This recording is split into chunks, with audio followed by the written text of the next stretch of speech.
Canada, home to the reigning Olympic champions who secured gold in Tokyo 2020. Home to the most successful international goal scorer, Christine Sinclair. A true pioneer of Canadian sport who has been featured in 5 consecutive World Cups. It is also home to multiple Ballon d'Or nominees and global stars. A 5 times Champions League winner, WSL winners, League One winners, and one of the most talented national teams in the world. However, what it is not home to is a professional domestic soccer league, nor is it home to accessible TV broadcasting deals to showcase Canadian talent during their club soccer. As many nations and leagues continue to invest, grow the game, and set records, Canada has plateaued and even gone backwards in some areas. The Canadian national team, along with retired legends Diana Matheson and Stephanie Labbé, are currently working tirelessly to get a league here in Canada. To better grasp the current situation, there must be an understanding of the past attempts. In 1995, North America Amateur Women's Soccer Development Organization was launched.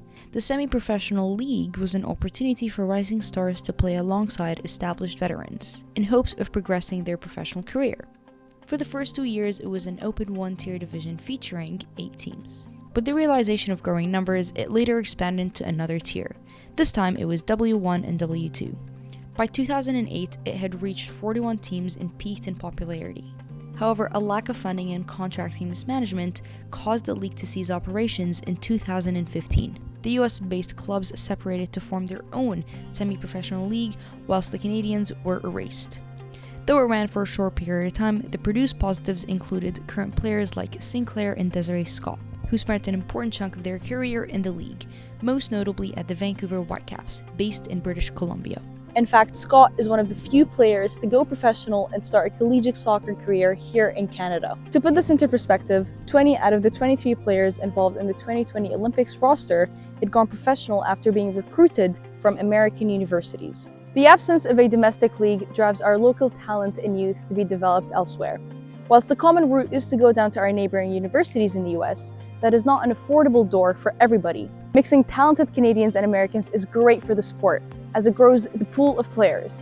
However, it actually slows our progress to that goal, as the restricted players that can go professional is smaller. Let's break this down in our scouting office.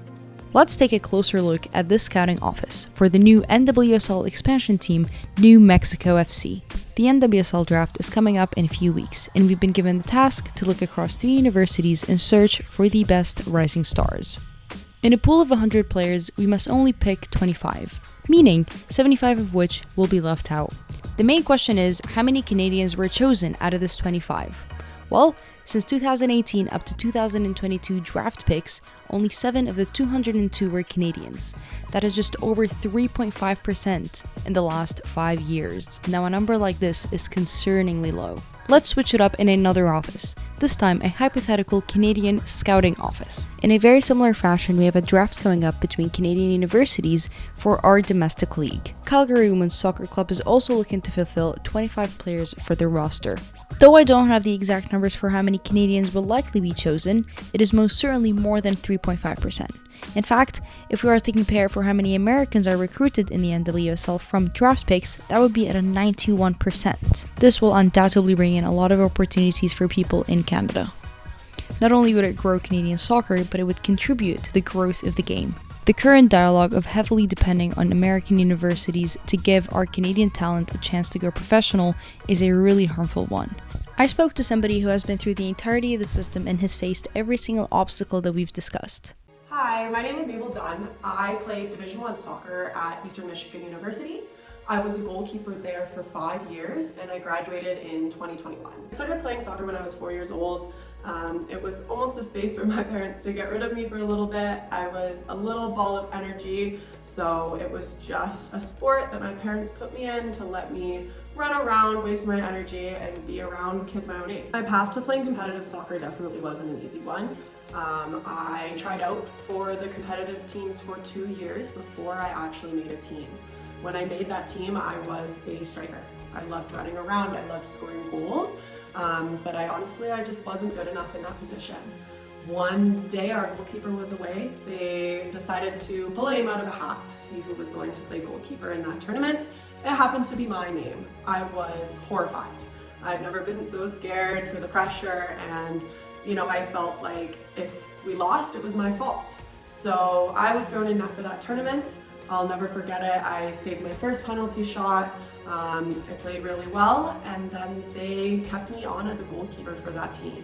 Soccer quickly became the thing that I cared about in life the most, and quickly became my identity.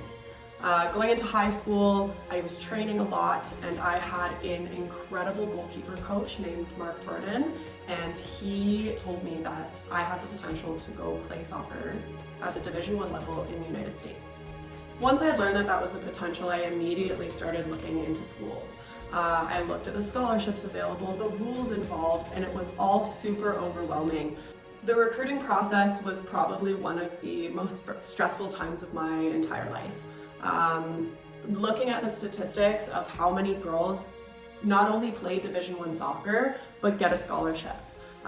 It didn't make sense for me to go to the US unless I had a full scholarship. So ultimately the goal was a full ride or nothing. After sending emails out to hundreds of schools in the US, not getting emails back from probably more than half of them, going to camps all over, driving to Florida, driving to Ohio, driving to Michigan, I finally got my first scholarship offer.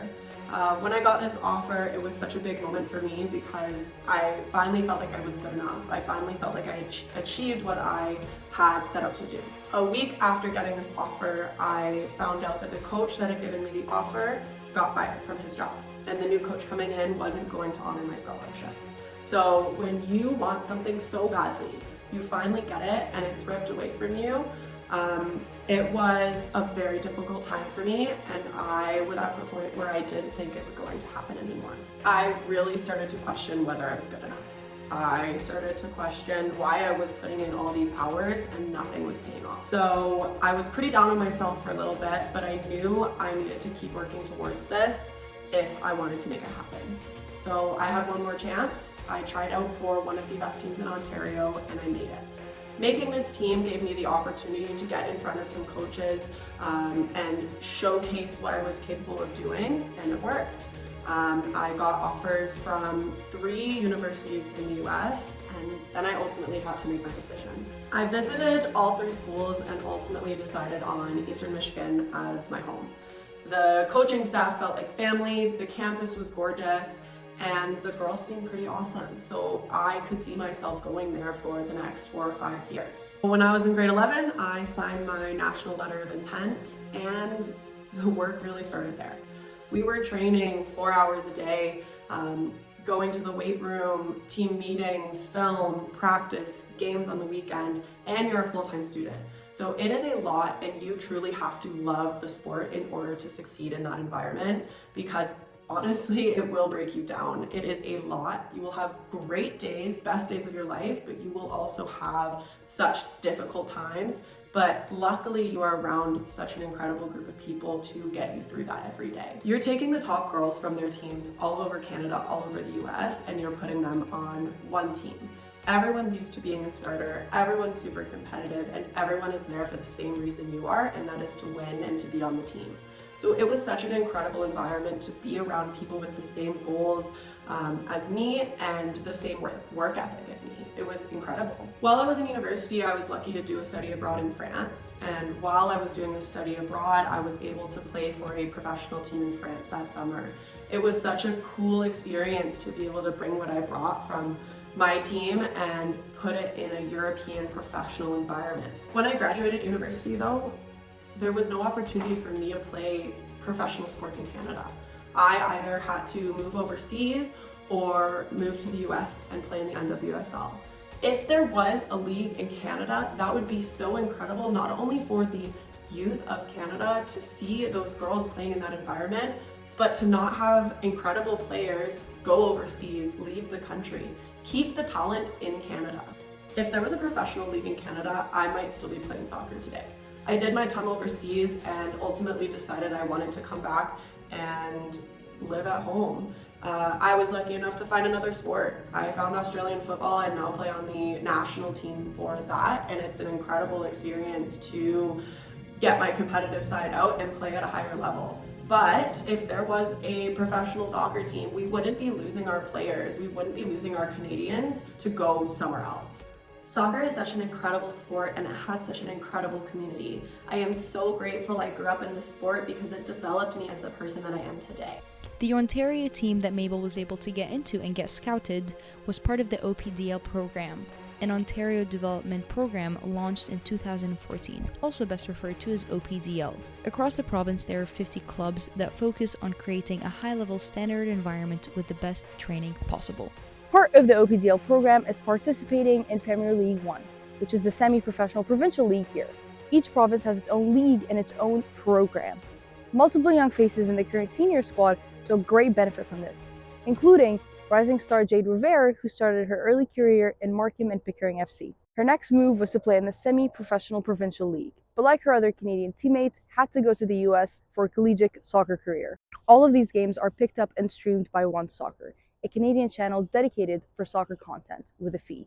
It also picks up national team content. One Soccer and other big broadcasting companies, including TSN, CBS Sports, and Sportsnet, have shown little to no interest in striking deals to cover any women's soccer around the world. During this year's Summer Euros, which were arguably the most successful event up to this date, were not picked up or showcased in Canada at all. It is understandable that Canada did not participate in it, but it was such a huge event that it should have been broadcasted nonetheless. ESPN in the US, which also did not participate in the Euros, showcased it with post-game match analysis. But this strikes another issue. The Canadian population is pretty much blinded to what our Canadian talent is doing internationally. I was able to conduct a small survey where 4,000 people were able to fill, 650 of which ranked their Canadian soccer knowledge to be a 6.8 out of 10 on average, which is not a terrible number. You'd be shocked to know that only 12% of those people were aware that Canada has a Champions League winner, a 5-time Champions League winner. This lack of exposure will never promote growth, because if girls can't see it, they simply cannot become it. With that being said, there has been some slight improvement this year. TSN was able to strike a deal and pick up certain WSL games, as well as streaming the U17 World Cup that is ongoing right now. An argument that I hear often is creating a league here would simply not work. It would not bring in the viewership or the money that it needs to be successful. Recent studies and reports released by both UEFA and other major professional leagues completely debunk this. In the past 3 years, this has been consistently the fastest growing sport on earth. Attendance records are being broken every single day. Broadcasting records are also being broken every single day. And match day revenue is tripling year by year.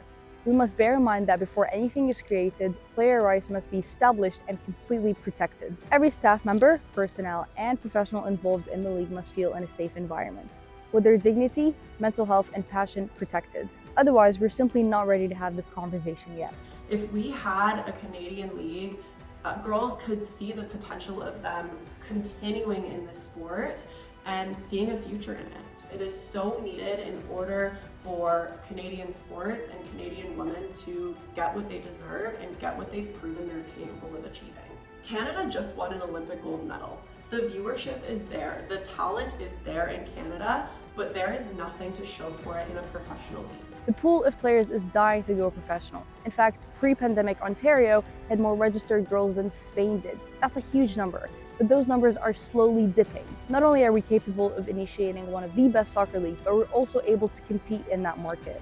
I don't see why a league in Canada would not work.